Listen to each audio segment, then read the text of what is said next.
బీసీల అభివృద్ధి లక్ష్యంగా తెలుగుదేశం ప్రభుత్వం ముందుకు సాగుతుందని కోవూరు నియోజకవర్గం శాసనసభ్యులు వేమిరెడ్డి ప్రశాంత్ రెడ్డి గుర్తు చేశారు. నెల్లూరు జిల్లా బుచ్చిరెడ్డిపాలెం మండలం పెనుబలి గ్రామంలో ఆమె మాటా మంతి కార్యక్రమంలో భాగంగా పర్యటించారు. అనంతరం స్థానిక ప్రజల సమస్యలను అడిగి తెలుసుకున్నారు.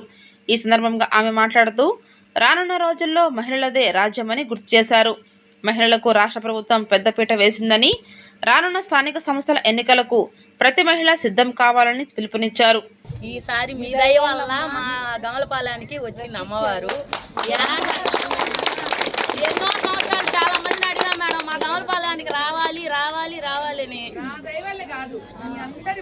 మాకు యాట మేడం చాలా ఇంకేం అందరూ అమ్మవారు రావాలి రావాలి అని మీకు పిల్లకాయలు మేము ఎరగలేం మేడం. ఇప్పుడు వరకు చూడలే. ఇదే మొదటిసారి మీరు వచ్చింది దయ వల్ల మా కామాక్షి అమ్మవారు వచ్చింది. ఏట మాకు అలాగే వచ్చేలా కదా, ఒక్క సహాయం చేయండి మేడం. మాకు ఇంకేం తిరిగి మీరు వేసడానికి ఏం కావాలి మీకు ఎవరికి చెప్పాలి?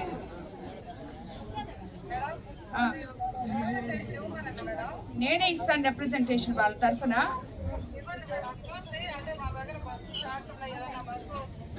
అంటే ఇంతకు ముందు వస్తుండిందంటమ్మా. వాళ్ళందరూ చాలా మంది ఉన్న ఊరిది, వాళ్ళందరూ నెల్లూరుకి వెళ్ళి పనులు చేసుకునే వాళ్ళు.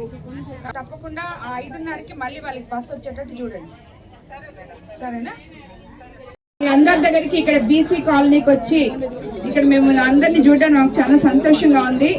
మీకు అందరికీ తెలుసు, ఎప్పుడు కూడా మన తెలుగుదేశం ప్రభుత్వం బీసీల ప్రభుత్వం అని చెప్పి మీకు అందరికీ తెలుసు. బీసీలకి ఎప్పుడు కూడా మన ప్రభుత్వం పెద్దపీట వేస్తుంది. అలాగే అన్నగారు బీసీలకు రాజకీయ గుర్తింపు తెస్తే చంద్రబాబు నాయుడు గారు బీసీలకి ఆర్థిక సాధికారత తీసుకొచ్చారు. మీకు అందరికీ ఇప్పుడు ఇక్కడ ఉండే చాలా మంది 3/4 మంది పొదుపులో ఉండారని అనుకుంటా నేను. అందరు ఉన్నారు. ఆ పొదుపుల వల్ల మీరు ఎన్నో ఏమి ఇబ్బందులు వచ్చినా ఆ పొదుపు ఉంది అనే ఒక ధైర్యం మనకు అందరికి ఇది ఉంది. మనకు అర్జెంటుగా లోన్ కావాలంటే మనం పొదుపులో ఉన్నాం అని చెప్పి ఇలాంటి పొదుపు అనేది మన మహిళల కోసం ప్రవేశపెట్టిందే మన ముఖ్యమంత్రి చంద్రబాబు నాయుడు గారు. మీకు అందరికి తెలుసు కూడా, అది నేను ప్రత్యేకంగా చెప్పబడలేదని కూడా మీకు తెలుసు. అంటే ఇప్పుడు స్థానిక ఎన్నికల్లో ఎన్టీఆర్ గారు 24% బీసీలకి రిజర్వేషన్ ఇస్తే ఇప్పుడు 34కి పెంచారు బీసీలకి. ఇదంతా ఒక ఎత్తు అయితే, మీరు మొన్న అందరూ నేను లేకున్నా అందరూ వచ్చి మహానాడులో మీరు అందరు పాల్గొన్నారు. నిజంగా చాలా బాగా చేశారు. ప్రతి ఒక్క నాయకుడు, ఇక్కడ ఉన్న తెలుగుదేశం నాయకులు, మహిళలు అందరూ కూడా మహానాడిని సక్సెస్ చేశారు. అందులో మన యువ నాయకులు నారా లోకేష్ బాబు గారు ఒక మాట చెప్పారు, గుర్తుందా? ఇంతమంది మహిళలు ఉన్నారు, వీళ్ళందరూ ఈ నాయకులందరినీ పక్కన పెట్టండి, ఇంక రాబోయే రోజుల్లో మందే రాజ్యం, సరేనా? 33% రిజర్వేషన్ మహిళలకు ఇచ్చిన ప్రభుత్వం మన తెలుగుదేశం ప్రభుత్వం.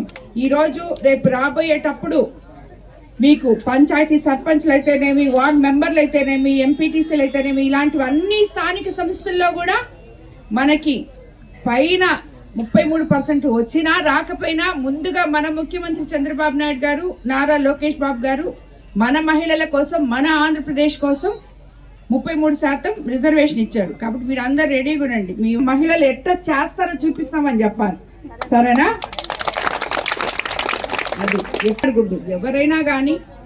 ఎందుకంటే ప్రతి ఒక్క నాయకుడికి తన ఇంట్లో ఒక తల్లి ఉంటుంది, ఒక చెల్లి ఉంటుంది, అలాగే వాళ్ళ బిడ్డ ఉంటుంది, వాళ్ళ భార్య ఉంటారు, అందరూ ఉంటారు. కాబట్టి ప్రతి ఒక్క మహిళని కూడా గౌరవించే సంస్కృతి రాబోయే రోజుల్లో ప్రతి రాజకీయ నాయకుడికి రావాలి అని చెప్పి నేను తెలియజేసుకుంటున్నాను. మనల్ని మాట్లాడి మన వ్యక్తిత్వ హననం చేసి మీరు పోండి ఇంట్లోకి అని చెప్పి వీళ్ళు పంపిస్తుంటే, కొంతమంది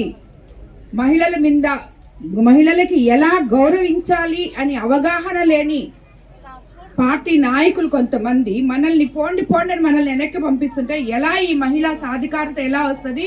ఈ 33% రిజర్వేషన్కి మనం ఎట్లా న్యాయం చేయగలం? మనకి ఎప్పుడు కూడా ఒక మహిళ రాజకీయాల్లోకి వస్తే ఆ మహిళని పార్టీలకు అతీతంగా మహిళ అనే ఒక్క పదానికే గౌరవం ఇవ్వాలి. మినిస్టర్ అనితా గారిని గురించి ఏదంటే అది మాట్లాడారు, అది నిజంగా చాలా తప్పు.